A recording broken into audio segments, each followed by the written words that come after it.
العالمين والصلاة والسلام على سيد الأنبياء والمرسلين محمد النبي الأمي وعلى آله وصحبه أجمعين. أما بعد فأعوذ بالله من الشيطان الرجيم. بسم الله الرحمن الرحيم. هو الذي أرسل رسوله بالهدى ودين الحق ليظهره على الدين كله ولو كره المشركون. صدق الله العظيم. محترم حضرات، خواتین، سامعین، طلباء اور بزرگ، اس وقت جس موضوع پر میں آپ کے سامنے اظہار خیال کر رہا ہوں، اس موضوع کا بھی تقاضا ہے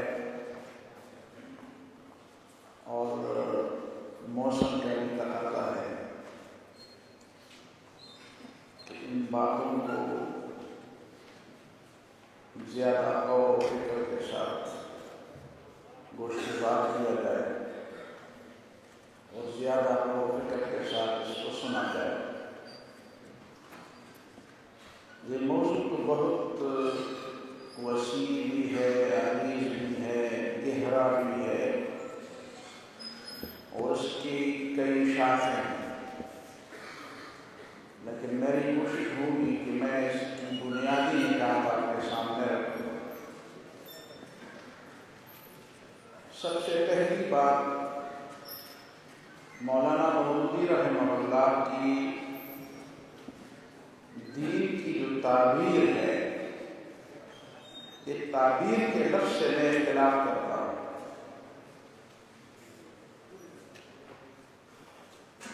تعبیر انٹرپریٹیشن کو کہتے ہیں۔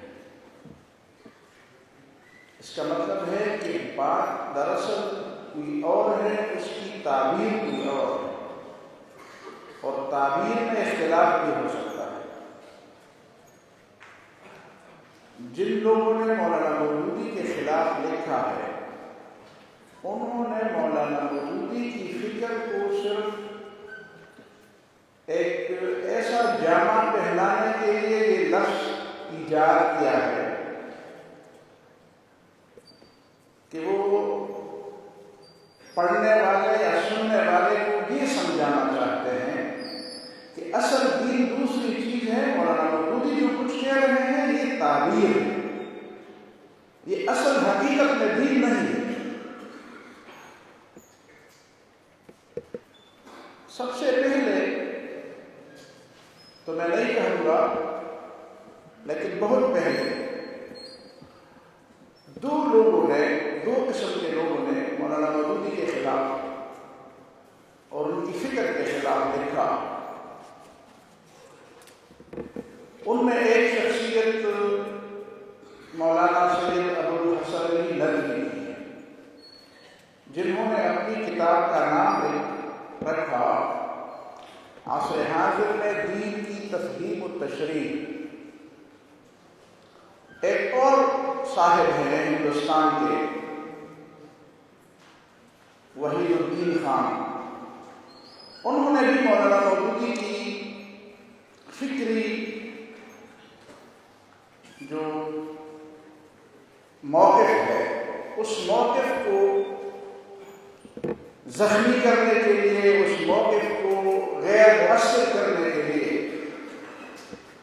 ادب، الفاظ، زیادہ مختلف قسم کے محاورات اور مختلف قسم کے ادبی زور بیان کا سہارا لے کر مولانا مودودی کی فکر کو مقرون کرنے کی جو کوشش کی، اس کا نام انہوں نے رکھا تعبیر کی غلطی۔ اس کے بعد پھر دوسرے لوگ بھی آ گئے میدان میں، اگرچہ پارٹیشن سے پہلے بھی کچھ لوگوں نے مخالفت کی تھی اور باتیں کی تھی، لیکن وہ کوئی اتنی اہمیت نہیں رکھتی تھی۔ در حقیقت مولانا مودودی جس بات کے قائل ہے اور جس بات کی طرف دنیا کو متوجہ کیا اور اسلام کا جو پیغام انہوں نے دنیا کے سامنے رکھا وہ حقیقت میں اصل میں بنیادی طور پر وہ الدین کا پیغام تھا۔ لوگوں کے ذہن میں جو دین کا تصور تھا وہ دین کا نہیں تھا، وہ مکتب فکر کا تصور تھا، وہ فروعی باتوں کا تصور تھا، یا وہ مذہب کا تصور تھا، یا وہ فقہی مکتب فکر کا تصور تھا۔ ہمارے بر صغیر میں بالخصوص اور پوری دنیا میں بالعموم 300-400-500 سالوں سے مختلف وجوہات اور مختلف اسباب اور علل کی بنیاد پر دین سکڑتے سکڑتے وہ چند مذاہب میں یا چند فقہی مباحث میں منحصر ہو گیا، اور مولانا مودودی اسے بطور دین سمجھانا چاہتے تھے۔ یہ جو آپ کو نظر آ رہے ہیں بڑے بڑے لکھنے والے اور بڑے بڑے نام جو ہیں، میں مانتا ہوں یہ اہل علم ہے، میرا بھی مدرسوں سے تعلق ہے اور مدرسوں میں پڑھا بھی چکا ہوں اور اب بھی پڑھانے کا موقع ملتا ہے تو پڑھاتا ہوں۔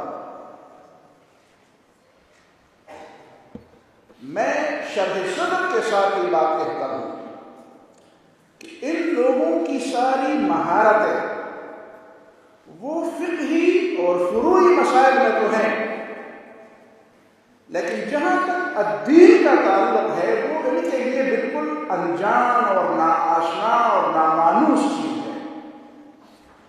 اور یہ مجلس اگر صرف علمی مجلس ہوتی تو میں اس موضوع پر بہت بہتر انداز سے بول سکتا تھا، لیکن چونکہ میں جانتا ہوں کہ یہاں پہ ہمارے جدید تعلیمی اداروں کے بچے اور طالب علم ہیں، اس لیے میں اسی موضوع پہ دوسرے انداز سے بات کروں گا۔ ایک اور سوال جو ان دو حضرات کی باتوں سے پیدا ہوا اور جس پہ باقاعدہ اب یونیورسٹیوں میں لکھا جاتا ہے، پچھلے دنوں سوڈان کی ایک یونیورسٹی میں ایک پی ایچ ڈی کی غالباً کوئی تھیسس ہوئی اور ایک طالب علم نے اس پہ لکھا، اور وہ بعینہ وہی ابو الحسن علی ندوی رحمہ اللہ کی کتاب جو ہے اس کی عربی میں ترجمہ ہے، اس کا عربی میں ترجمہ ہے التعبیر السیاسی بالاسلام، اسلام کی سیاسی تعبیر۔ اور یہ جو آج کل ہمارے ہاں ایک جملہ بولا جاتا ہے پولیٹیکل اسلام، یہ اسلام کو نعوذ باللہ کنڈم کرنے کے لیے وہ خاص ایک طرز ہے، ایک انداز ہے جس پہ مولانا مودودی کے فکر کو اور اسلام کے جو دین کا جو تصور ہے اس تصور کو کنڈم کرنے کے لیے، اور یہ اہل علم لوگ یہ کام کرتے ہیں کہ اسلام کی سیاسی تعبیر ہے۔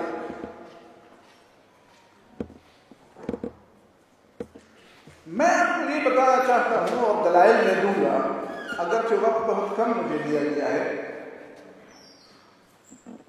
کہ یہ مسئلہ سیاسی نہیں ہے اور یہ مسئلہ تعبیر کا بھی نہیں ہے، اور یہ فروعی اور صرف مکتب فکر کی تبدیلی میں اس کو نہ الجھایا جائے کہ فلان مکتب فکر کی رائے یہ ہے اور یہ فلان مکتب فکر کی رائے یہ ہے۔ ان کو مکاتب فکر کے اختلاف کا شکار نہ بنایا جائے، اس کو سنجیدگی سے سنا جائے اور سنجیدگی سے اس پر غور کیا جائے۔ جو لوگ سمجھتے ہیں کہ مولانا مودودی نے دین کی سیاسی تعبیر بتا دی ہے اور دین کو سارے کے سارے دین کو سیاست میں، حکومت میں منحصر کر دیا ہے، وہ لوگ غلطی پر ہیں۔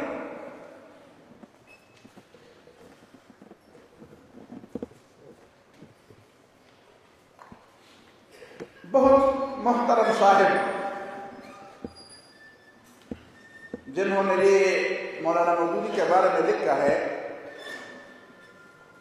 عصر حاضر میں دین کی تفہیم و تشریح، اور جس کا عربی ترجمہ تعبیر سیاسی للاسلام، اس میں جو انہوں نے بنیادی اعتراضات کیے ہیں وہ بنیادی اعتراضات دو ہیں۔ پہلا اعتراض یہ ہے کہ مولانا مودودی نے دین کی جو تعبیر بتا دی ہے اس لحاظ سے تو پورا قرآن مجید ایک نقطے کے ارد گرد گھومتا ہے، اور وہ نقطہ ہے اللہ تعالیٰ کی حاکمیت۔ یعنی یہ مولانا مودودی پر اعتراض ہے، اور یہ مولانا مودودی کی خامی ہے ان کے نزدیک کہ قرآن مجید کی پوری تفسیر اس ایک نقطے کے ارد گرد گھومتی ہے کہ حاکمیت اللہ تعالیٰ کی ہے۔ اگر یہ خامی ہے تو آپ مجھے بتائیں خوبی کیا ہوتی ہے؟ لوگوں نے تو یہاں تک لکھا ہے، امام سیوطی رحمہ اللہ نے، کہ القرآن کلہ فی التوحید، قرآن کے تمام مضامین کا بنیادی نقطہ، محور، مرکز، جو مین پوائنٹ ہے جس کے ارد گرد یہ ساری باتیں گھومتی ہیں، وہ اللہ تعالیٰ کی توحید ہے۔ اور توحید سے اگر آپ حاکمیت کو الگ کر دیتے تو پھر توحید کیا رہ جاتی ہے؟ اور میں آپ کو انشاءاللہ بتا دوں گا کہ توحید قرآن ہمیں کس انداز میں ہمیں بتاتا ہے۔ ایک پہلی بات، پہلا اعتراض ہے۔ دوسرا اعتراض لوگ یہ کرتے ہیں کہ اگر اسلام اور الدین کو وہ مانا جائے جو مولانا مودودی کہتے ہیں، اس کا مطلب یہ ہے کہ پھر تزکیہ نفس اور تعلق باللہ اور آخرت کی فکر اور یہ چیزیں تو سامنے رہ جاتی ہیں۔ بنیادی چیز کی حکومت ہوتی ہے، اور حکومت کو حاصل کرنا اور اقتدار کی بڑی کرسیوں پر بیٹھنا، وہاں تو پھر آدمی خدا کو بھول جاتا ہے۔ یہ بیچارے نہیں جانتے کہ اسلام ان لوگوں کو نہیں کہتا کہ تم اس دین کی اقامت کے لیے جدوجہد کر دو، جو اتنا ایمان بھی نہیں رکھتے کہ چھوٹی چھوٹی چیزوں پر پھر تبدیل ہو جاتے ہیں اور فکر بدل جاتے ہیں، اور وہ آخرت بھول جاتے ہیں۔ قرآن تو یہ کہتا ہے کہ فَلْيُقَاتِلْ فِي سَبِيلِ اللَّهِ الَّذِينَ يَشْرُونَ الْحَيَاةَ الدُّنْيَا بِالْآخِرَةِ، اللہ کے دین کے غلبے کے لیے وہ لوگ اٹھیں جنہوں نے دنیا کو آخرت کے مقابلے میں بیچ ڈالی۔ بہرحال وہ باتیں تو اپنی جگہ پہ، میں ان لوگوں سے تھوڑی سے سوالات پوچھتا ہوں۔ ظاہر ہے کہ میں تھوڑے سے وقت میں تفصیلات میں تو نہیں جانا چاہتا، اور آپ سمجھدار لوگ ہیں، میں سوالات میں اپنی بات کہہ دوں گا۔ اگر اسلام کی تعبیر یہ نہیں ہے کہ حاکمیت اللہ تعالیٰ کی ہوگی، اگر اسلام کی تعبیر یہ نہیں ہے کہ اسلام الدین ہے، اور دین وہ ہوتا ہے طرز زندگی، اور دین اسلام انسانی زندگی کے انفرادی اور اجتماعی، خاندانی، معاشرتی، معاشی، سیاسی، اخلاقی، تمام گوشوں پر محیط ہے، اگر یہ بات نہیں ہے تو یہ بتایا جائے کہ یہ خلافت راشدہ کیا چیز ہوتی ہے، اور خلافت اور ملوکیت ایک چیز ہے یا ان میں کوئی فرق بھی ہے؟ پہلا سوال، اس سوال کا جواب چاہیے۔ دوسرا سوال یہ ہے کہ رسول اللہ صلی اللہ علیہ وسلم نے جو یہ فرمایا کہ خیر القرون قرنی ثم الذین یلونہم، بہترین صدی وہ ہے جس میں ہوں، اور پھر اس کے بعد وہ ہے جو میرے بعد آئے گی، اور اس کے بعد آئے گی، اس کے بعد پھر جھوٹ کا دور ہوگا۔ جو لوگ یہ کہتے ہیں، ایک اعتراض یہ بھی ہے مولانا مودودی پر وحید الدین خان کا سب سے بڑا اعتراض ہے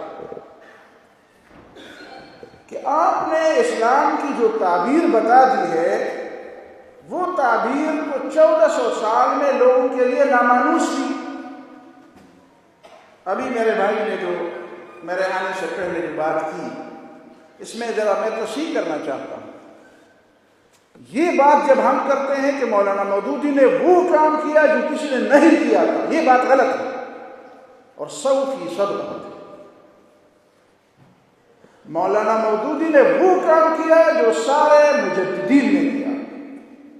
مولانا مودودی نے وہ کام کیا جو سارے انبیاء نے کیا. مولانا مودودی نے وہ کام کیا جو رسول اللہ صلی اللہ علیہ وسلم کے خلفائے راشدین نے کیا. لیکن مولانا مودودی نے ایسی زبان میں بات کی جو اس دور کی ضرورت تھی. جو لوگ یہ کہتے ہیں کہ مولانا مودودی نے وہ کام کیا جو کسی نے نہیں کیا، وہ تو وہی بات ہے جو وحید الدین کہتا ہے. بھائی کسی نے نہیں کیا، مولانا مودودی نے اپنی طرف سے کیا.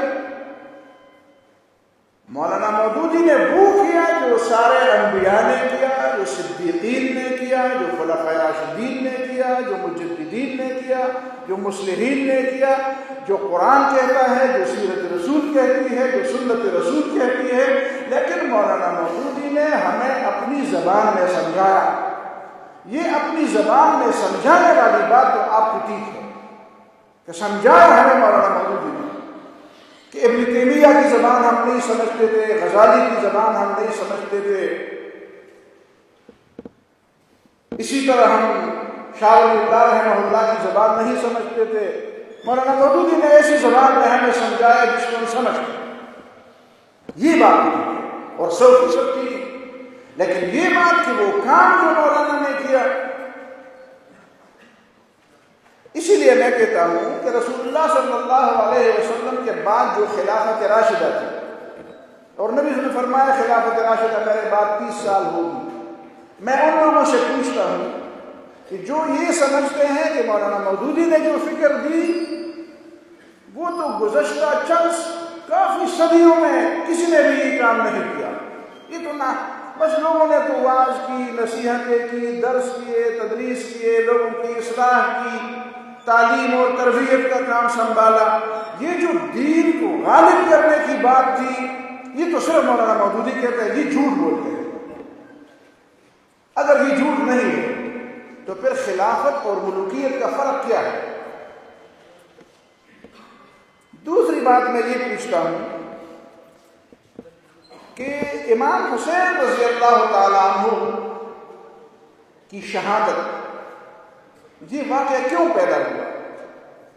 امام حسین نے کیا درست کیا، غلط کیا؟ کچھ لوگ اس پہ غلط بھی. میں سمجھتا ہوں کہ امام حسین رضی اللہ تعالیٰ عنہ یہ کام نہ کرتے تو ایمان تو ہمارا اللہ اور رسول پر ویسے بھی ہے، لیکن عملی میدان میں اتنی مشکلات ہوتی لوگوں کے لیے قیامت تک، اور ان مشکلات کا جواب امام حسین کی شہادت ہے. اگر مولانا مودودی کا دین کی تعبیر درست نہیں ہے تو امام حسین رضی اللہ تعالیٰ عنہ کی شہادت پہ یہ بات پوچھی کیسے، انہوں نے شہادت دی کیوں، اور اس شہادت سے جو امت کو جو سبق ملا وہ سبق پھر کیسے ملا، اس کی کیا ضرورت تھی؟ سوچنے والوں کے لیے میں بتا رہا ہوں. اور اگر مولانا مودودی کی تعبیر درست نہیں ہے تو 60 ہجری کے بعد جو واقعات پیش آئے، سن 61-62 میں تو حضرت امام حسین کی شہادت کا واقعہ ہوا 61 ہجری میں. اس کے بعد مدینہ منورہ کو ویران کیا گیا، تباہ و برباد کیا گیا. مدینہ مسجد نبوی میں اذان اور نماز موقوف ہوئی، ہزاروں لوگ شہید کیے گئے، اور کیا کچھ نہیں ہوا. مدینہ کی حرمت کو پامال کیا گیا. لوگ کہتے ہیں یہ بھی ٹھیک تھا، یہ بھی اسلام کا طریقہ تھا. اگر خلافت بھی ہے اور ملوکیت بھی ہے، حرم اور مدینے کا تحفظ بھی ہے، اور حرم پر منجنیقوں سے گولہ باری اور سنگاری بھی کی ہے، جس حکومت کے دور میں بیت اللہ پر سنباری ہوئی، بیت اللہ کو ڈھایا گیا، وہاں آگ لگائی گئی، وہاں کی حرمت پامال کی گئی، وہ بھی اسلام تھا، وہ بھی اسلام تھا جس میں مدینہ منورہ میں عصمت پامال ہوئی، وہ بھی اسلام تھا، وہ بھی اسلام تھا جس میں حضرت حسین کی شہادت ہوئی، اور وہ بھی اسلام تھا جو ابوبکر صدیق اور عمر فاروق نے نافذ کیا۔ دونوں میں کوئی فرق نہیں ہے، یہ کہنا چاہتے ہیں۔ اگر یہ نہیں کہنا چاہتے اور اس میں فرق ہے تو پھر مولانا مودودی اور اس بات میں کیا فرق ہے؟ مولانا مودودی جو کچھ کرتے ہیں اس بات میں اور اس بات میں پھر کیا فرق ہے؟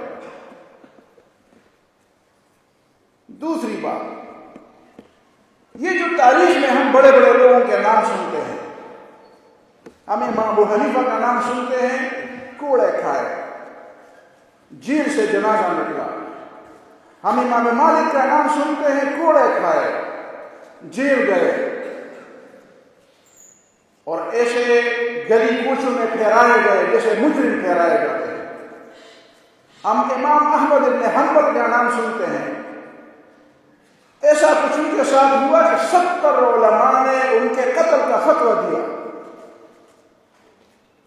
لیکن ان 70 علماء میں سے مجھے بھی ایک کا نام یاد نہیں۔ میں کیوں یاد رکھوں ان لوگوں کو؟ مجھے امام احمد بن حنبل کا نام یاد آنا چاہیے۔ لوگ کہتے ہیں زیادہ اہل علم کی تعبیر یہی ہے اور ایک آدمی کی تعبیر یہی ہے، تو وہ ایک آدمی تو ابو حنیفہ بھی اب سے زمانے میں ایک آدمی تھے۔ آپ ان کے ساتھ ہیں یا ان لوگوں کے ساتھ ہیں جو اس وقت درباری بن کر وہاں پہ ان کی مدح سرائیوں میں زمین و آسمان کے قلابے ملا رہے ہیں؟ پوری دنیا کی سارے مسلمان امام احمد بن حنبل اور امام مالک اور امام بخاری کے ساتھ ہیں جن پر زمین تنگ ہوئی تھی، اس امام ابن تیمیہ کے ساتھ ہیں جس پر زمین تنگ کی گئی تھی، اور جب جیل جاتے تھے تو کہتے تھے ان فی الدنیا لجنۃ، جیل کے دروازے سے اندر جاتے تھے تو پہلے آیت یہ پڑھتے تھے کہ فَضُرِبَ بَيْنَهُمْ بِسُورٍ لَهُ بَابٌ بَاطِنُهُ فِيهِ الرَّحْمَةُ وَظَاهِرُهُ مِنْ قِبَلِهِ الْعَذَابُ۔ جیل کے اندر اللہ کی مہربانی ہے، باہر تو عذاب ہے۔ میں باہر ہوتا تو اس کا مطلب ہوتا میں درباری ہوتا، میں درباری نہیں ہوں اس لیے میں جیل کے اندر ہوں، یہ اللہ تعالیٰ کی رحمت ہے۔ اور پھر کہتے تھے ان فی الدنیا لجنۃ من لم يدخلها لم يدخل جنۃ الآخرہ، دنیا میں ایک ایسی جنت ہے جو وہاں پہ نہ جائے وہ آخرت کی جنت بھی نہ پا سکے گا۔ لوگ کہتے تھے وہ کون سی جنت ہے؟ کہتے ہیں جیل ہے، جیل جیل۔ پھر یہ کیوں ہے؟ پھر تو وہ دوسرے بھی بڑے بڑے علماء تھے، کتابیں انہوں نے بھی لکھی ہیں۔ امام ابن تیمیہ رحمہ اللہ پر کفر کے فتوے لگانے والوں نے بھی کتابیں لکھی ہیں، بڑی بڑی کتابیں لکھی ہیں، لوگ پڑھتے ہیں اس کو۔ تو میں سمجھتا ہوں کہ اگر مولانا مودودی کی تعبیر دین، کہتے ہیں مولانا مودودی کی تعبیر دین نئی تعبیر ہے، تو یہ نئی تعبیر ہے تو آپ کو امام ابو حنیفہ کا نام کیوں یاد ہے؟ آپ کو امام مالک کا نام کیوں یاد ہے؟ آپ کو امام احمد بن حنبل کا نام کیوں یاد ہے؟ آپ کو امام بخاری کا نام کیوں یاد ہے؟ دوسرے لوگوں کے نام کیوں یاد نہیں؟ یہ اس دوسری تعبیر والے تھے، یہ وہ لوگ تعبیر والے تھے، مولانا مودودی والے تعبیر والے تھے۔ اس کے بعد میں سمجھتا ہوں کہ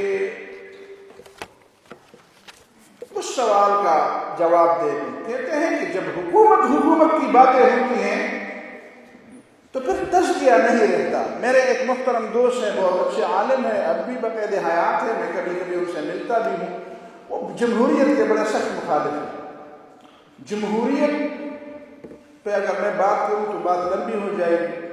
اگر جمہوریت کا معنی آپ ڈیموکریسی کا معنی جمہوریت کرتے ہیں پھر تو میں اس پہ لعنت بھیجتا ہوں، ڈیموکریسی پر بھی لعنت بھیجتا ہوں اور جمہوریت پر بھی لعنت بھیجتا ہوں۔ لیکن اگر جمہوریت کا مطلب کیا ہے؟ کنٹرول جمہوریت، جس میں حاکمیت اعلیٰ اور سورنٹی اور اقتدار اعلیٰ اللہ تعالیٰ کی ہو، تو آپ مجھے بتائیں آپ جس نظام کی بات کریں گے شورائیت کی، اس میں اقتدار اعلیٰ اور سورنٹی کس کی ہوگی؟ بات تو سورنٹی کی ہے، میں ابھی آ رہا ہوں اس موضوع پر۔ بات تو اقتدار اعلیٰ کی ہے۔ جہاں پہ آپ مان لیتے ہیں اقتدار اعلیٰ اللہ تعالیٰ کی ہے، یہاں سے ایمان کی بات شروع ہو جاتی ہے۔ ابراہیم علیہ السلام نے اپنے باپ سے فرمایا تھا یا ابت لا تعبد الشیطان، ابا شیطان کی عبادت نہ کرنا، ان الشیطان کان للرحمن عصیا، اس لیے کہ شیطان اللہ کی نافرمانی کرتا ہے، اس کی خدائی نہیں مانتا۔ مطلب کیا ہے؟ بات تو اسی بات میں ہے کہ آپ اس کی بات مانیں جو خدا کی خدائی مانتا ہے، جو اللہ تعالیٰ کی حکمیت مانتا، جو اللہ تعالیٰ کی حکمیت سے انکار کرے آپ اس کی بات ماننے سے انکار کریں۔ تو بہرحال کہ وہ میرے محترم کہتے ہیں یہ جو لوگ اسمبلیوں میں پہنچ جاتے ہیں نا، یہ پھر بدل جاتے ہیں، ان میں تبدیلی آ جاتی ہے۔ اچھے بڑے لوگ ہوتے ہیں، بس پھر پتہ نہیں کیا نشہ ان میں آ جاتا ہے، وہ دین بھی بھول جاتے ہیں، اسلام بھی بھول جاتے ہیں، آخرت بھی بھول جاتے ہیں۔ تو اس کا مطلب یہ ہے کہ یہ جمہوریت اور یہ ممبری اور وزارت اور یہ سارے یہ ٹھیک نہیں ہے چیزیں، بٹ ٹھیک ہے بھی اور ٹھیک نہیں بھی ہے۔ میں ان کو کہتا ہوں کہ جس بیچارے کا ایمان اس درجے کا ہو کہ وہ صرف ممبر بنے اور وہ خدا کو بھول جائے، اسے کس نے کہا تھا کہ تم اسلام کی خدمت کے لیے اٹھو؟ پھر وہی بات پہ آتا ہے، پھر اسی بات پہ آتا ہے کہ فَلْيُقَاتِلْ فِي سَبِيلِ اللَّهِ الَّذِينَ يَشْرُونَ الْحَيَاةَ الدُّنْيَا بِالْآخِرَةِ، دین کا علم وہ بلند کر دے جو دنیا کو بیچ چکا ہے، دنیا کو نہیں بیچا۔ کچھ نور خدا بھی ہے، کچھ جلوہ جانانا، دل کعبے کا کعبہ ہے، بت خانے کا بت خانہ، ایسے لوگوں کو نہیں چاہیے۔ یہ قدم قدم بلائے، یہ سواد کوئی جانا ہو یہیں سے لوٹ جائے، جسے زندگی ہو پیاری، زندگی بھی پیاری ہے، خدا بھی مطلوب ہے، کیسے ہو سکتا ہے دونوں؟ یہ ان لوگوں کی کمی ہے۔ باکردار لوگ ہوتے تو یہ مثالیں نہ ہوتی، دوسری قسم کی مثالیں ہیں۔ صاحب ایمان اور صاحب عزیمت اور استقامت لوگ ہوتے تو پھر دوسری قسم کی مثالیں ہوتی۔ ایسے لوگ نہیں ہیں، ایسے لوگوں کو نہیں، ان کو چاہیے نہیں، اس میدان کے لوگ تھے نہیں جنہوں نے اس میدان کو خواہ مطعون اور معطوب کیا۔ اس میدان پہ ان کی وجہ سے اعتراض ہو گئے، یہ ان لوگوں کا کام نہیں تھا۔ لیکن اگر آپ یہ کہتے ہیں کہ حکومت میں آدمی خدا کا بندہ نہیں رہ سکتا تو آپ کیا کہنا چاہتے ہیں؟ رہبانیت ٹھیک ہے، بدھ مت ٹھیک ہے؟ جو پیغمبر کی بات سے یہ سمجھا کہ وہ ہمیں چیلنج کر رہا ہے، اگر ان پیغمبروں کی باتیں کیا تھی، اگر ان پیغمبروں کی باتیں صرف یہ تھی کہ بس یہ اپنا تزکیہ کرو اور اپنے آپ کو پالش کرو اور اپنے دل کو مالش کرو اور پتہ نہیں کیا کرو، ہاں، تو پھر ملک کو کیا ضرورت تھی؟ ہر جگہ ملک ہوتے ہیں۔ قال الملأ الذین کفروا قال الملأ الذین استکبروا، یہ جواب ان لوگوں کے ذمہ ہے کہ پیغمبر کی تعلیم سے سرداروں کو کیا تکلیف ہے؟ پھر کوئی تکلیف تو ہے نا، اسی لیے تو اٹھتے ہیں، اور قرآن نے ہمیں بتا دیا ہے۔ یہ دوسری بات۔ تیسری بات، موسیٰ علیہ السلام فرعون کے دربار میں جاتے ہیں، حالانکہ بنی اسرائیل میں بھی بڑی غلطیاں تھیں، اور فرعون کہتا ہے کہ یہ جو موسیٰ علیہ السلام ہے نا، انی اخاف ان یبدل دینکم، مجھے ڈر ہے، میں اس موسیٰ کو قتل کرنا چاہتا ہوں، قتل نہ کروں گا تو یہ تمہارا دین تبدیل کر دے گا۔ موسیٰ علیہ السلام پورے مصر کے دین کو تبدیل کرنا چاہتا تھا۔ اس میں اور مولانا مودودی کی بات میں کیا فرق ہے؟ کیا فرق ہے؟ پھر رجل مومن اٹھتا ہے، فرعون کے دربار میں ایک مومن آدمی اٹھتا ہے، وہ کہتے ہیں اتقتلون رجلا ان یقول ربی اللہ، تم ایک آدمی کو اس گناہ پہ قتل کرتے ہو کہ وہ کہتا ہے میرا رب اللہ ہے۔ ہم بھی کہتے ہیں سبحان ربی اللہ، ہمارا رب بھی اللہ ہے۔ پتہ چلا کہ ہمارا رب اللہ ہے اس کے معنی میں، اور موسیٰ علیہ السلام نے جو فرمایا تھا میرا رب اللہ ہے، اس کے معنی میں فرق تھا، الفاظ ایک تھے، معنی میں فرق تھا۔ تم ایک آدمی کو اس گناہ پہ قتل کرتے ہو تو وہ کہتے ہیں میرا رب اللہ ہے۔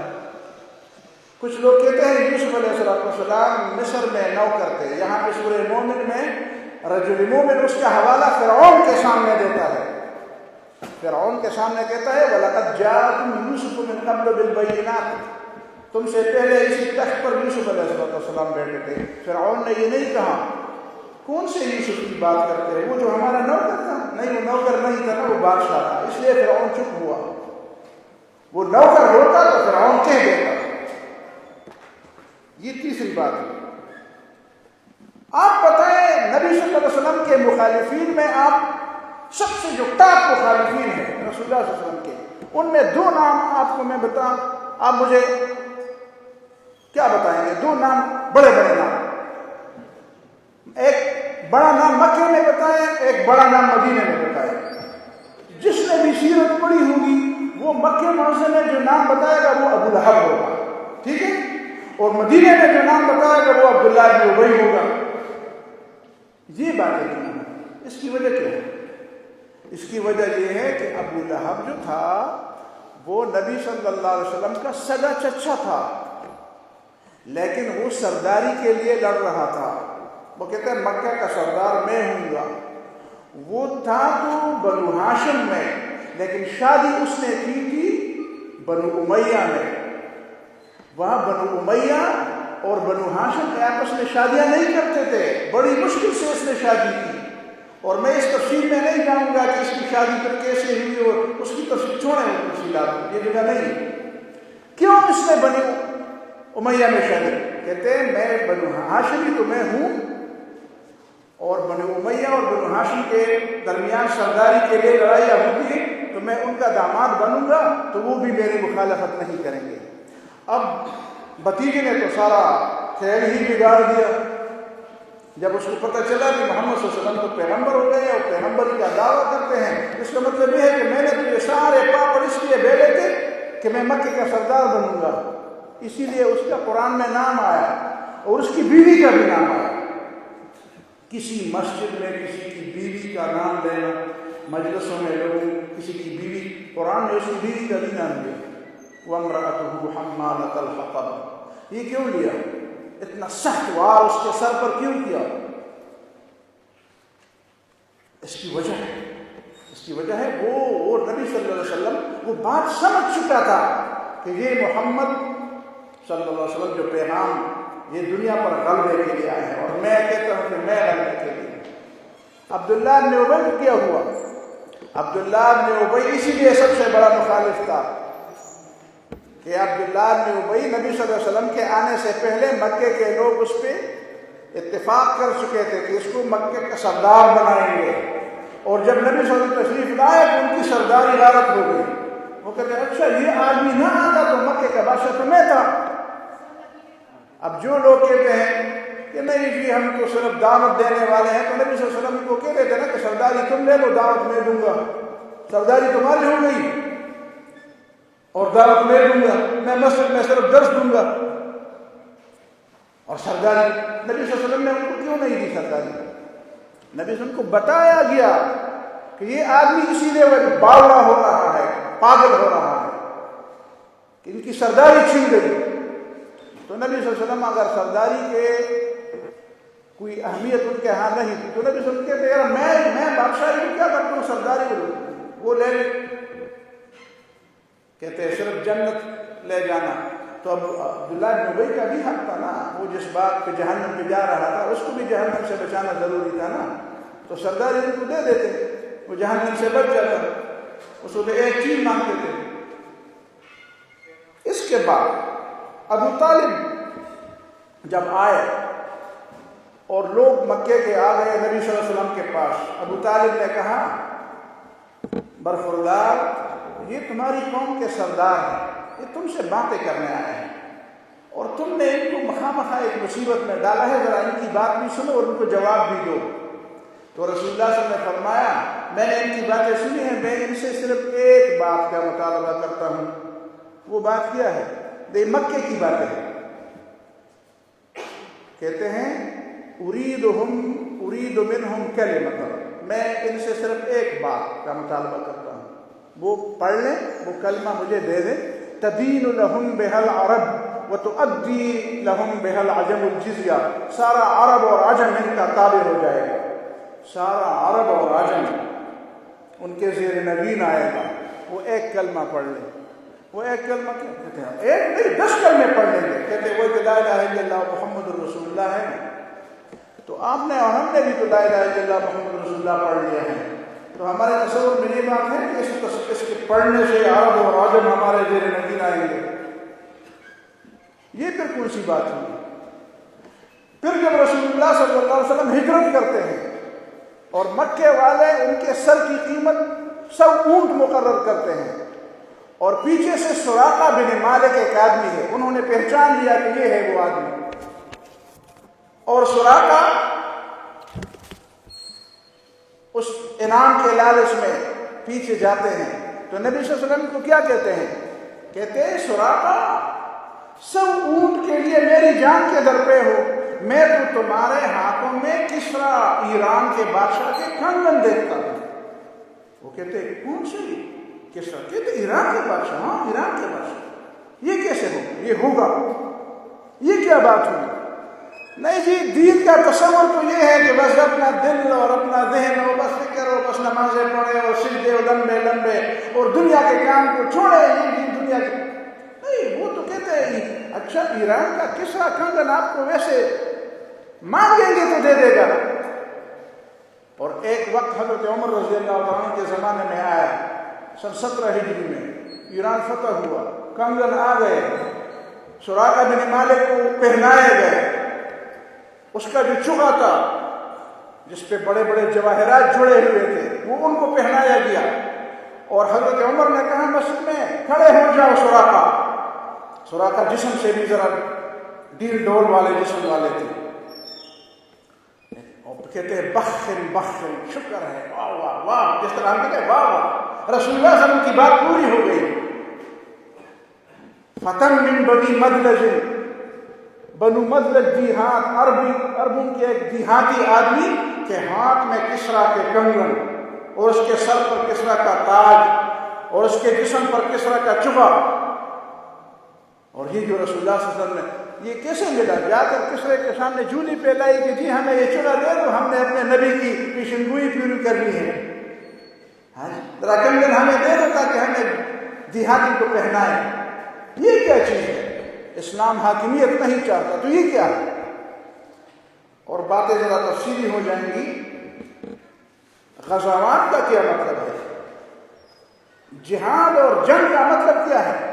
قرآن نے تو ایک لفظ کہا ہے وَقَاتِلُوهُمْ حَتَّى لَا تَكُونَ فِتْنَةٌ، اس وقت تک لڑتے رہو جب تک فتنہ ختم نہ ہو جائے۔ تو فتنہ کا کیا مطلب ہے؟ کافر ختم نہ ہو جائے۔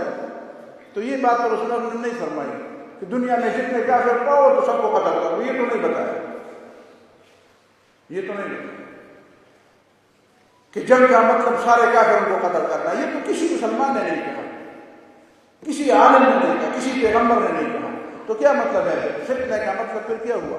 فتنے کا مطلب یہ ہے کہ کفر اور شرک کا غلبہ نہ ہو، نظام اس کے ہاتھ میں نہ ہو، رہیں زندہ رہیں، کھائے پیے کمائے جتنا بھی کریں، پیسے کمائے خوب ایک کرے اپنے مذہب کے مطابق عبادتیں بھی کریں، لیکن اختیارات ان کے ہاتھ میں نہ ہو۔ یہ معنی نہیں ہے تو لا تکون فتنۃ کا، اور کیا معنی ہے؟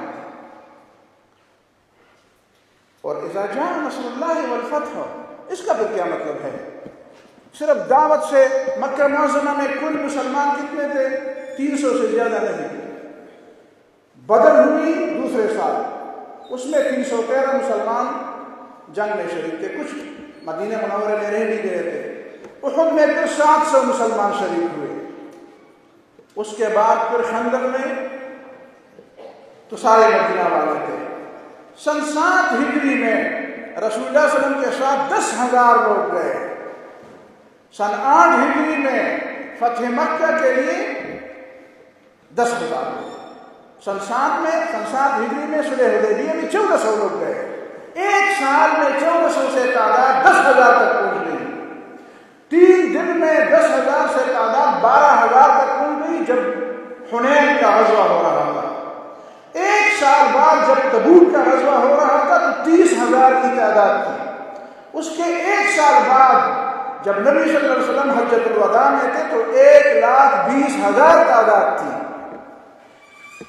یہ کس وجہ سے ہوئی؟ یہ جب قوت آپ کے پاس آ گئی، جب غلبہ آ گیا. ٹھیک ہے، تو یہ اس کا مطلب یہ ہے کہ آپ اسلام کا غلبہ چاہتے ہیں یا چاہتے ہیں کہ اسلام اسی طرح زیر نگین رہے؟ احکام شریعت صرف انفرادی نہیں ہے، اجتماعی بھی ہے. آپ کیا چاہتے ہیں؟ قرآن نے کہا سود اللہ کے خلاف جنگ ہے. قرآن نے کہا بے حیائی پھیلانے والے اللہ کے دشمن ہیں. یہ جو معاملات کی باتیں ہیں یہ واضح نصیحت سے ہوں گی. واضح کہتے ہیں نہیں جی یہ اللہ کا وعدہ ہے، آپ مومن بنو گے تو اللہ تعالیٰ حکومت بھی دے دے گا. تو آپ مومن ہیں کہ نہیں ہے؟ تو اللہ تعالیٰ نے حکومت کیوں نہیں دی؟ پھر یا تو آپ مومن ہیں یا اللہ تعالیٰ نے وعدہ خلافی کی ہے. اللہ تعالیٰ تو وعدہ خلافی نہیں کرتا، تو آپ یہ کہنا چاہتے ہیں کہ ہم مومن نہیں ہیں. آخری بات، امن کا قیام، ریاست کا دفاع، عدالتی احکامات، معاشی اور معاشرتی انصاف، یہ نبی صلی اللہ علیہ وسلم کے صحابہ کرام میں ابو ہریرہ رضی اللہ تعالیٰ عنہ نے پوری عمر احادیث سمجھانے میں گزاری. 5,374 احادیث ان سے منقول ہیں. وہ رسول اللہ صلی اللہ علیہ وسلم کے خلیفہ ہیں. آپ کو جب کہا جاتا ہے کہ نبی ان کے خلیفہ کون ہیں تو آپ کیا نام لیں گے؟ ابو ہریرہ کا نام لیں گے. بھائی واضح نصیحت ہے تو انہوں نے کی، حدیث تو انہوں نے بیان کی. عبداللہ بن عباس سارا دن رات قرآن و حدیث کے درس دیا کرتے تھے. وہ رسول اللہ کے خلیفہ ہیں. بہت سے کام لوگوں نے کیے، بہت چھوٹے بڑے، لیکن جب خلیفہ کا نام آتا ہے تو کس کا نام لیا جاتا ہے؟ پہلے خلیفہ کا نام، ابو بکر صدیق کا نام لیا جاتا ہے. انہوں نے درس نہیں دیے. لوگ یہ جو منکرین سنت ہے نا یہ اعتراض یہ بھی کرتے ہیں بھائی ابو بکر صدیق پہلے دن سے نبی صلی اللہ علیہ وسلم کے قریب ہیں، ان سے تو 100 حدیثیں بھی نہیں نقل ہے، اور جو 2-3 سال میں 5,000.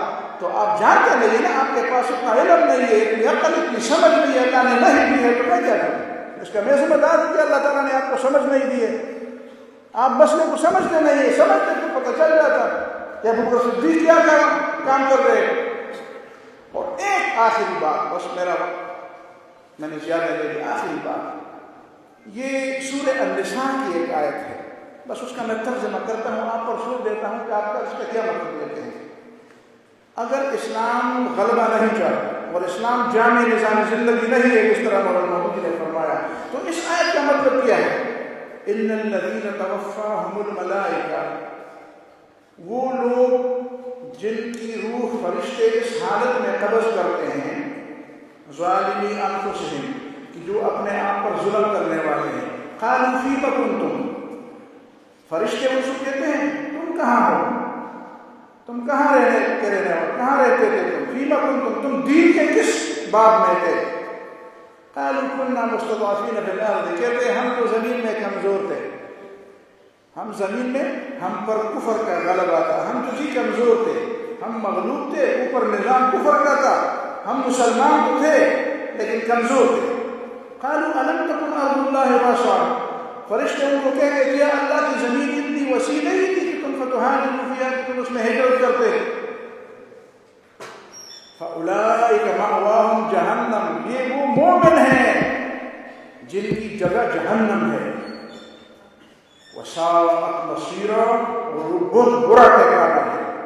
اس آیت کا مطلب کیا ہوا کہ جو مسلمان ہوتے ہوئے شرک اور کفر کے غلبے کے نیچے زندگی گزارتے ہیں، موت کے وقت فرشتے ان کو جہنم کی نوید سنائیں گے.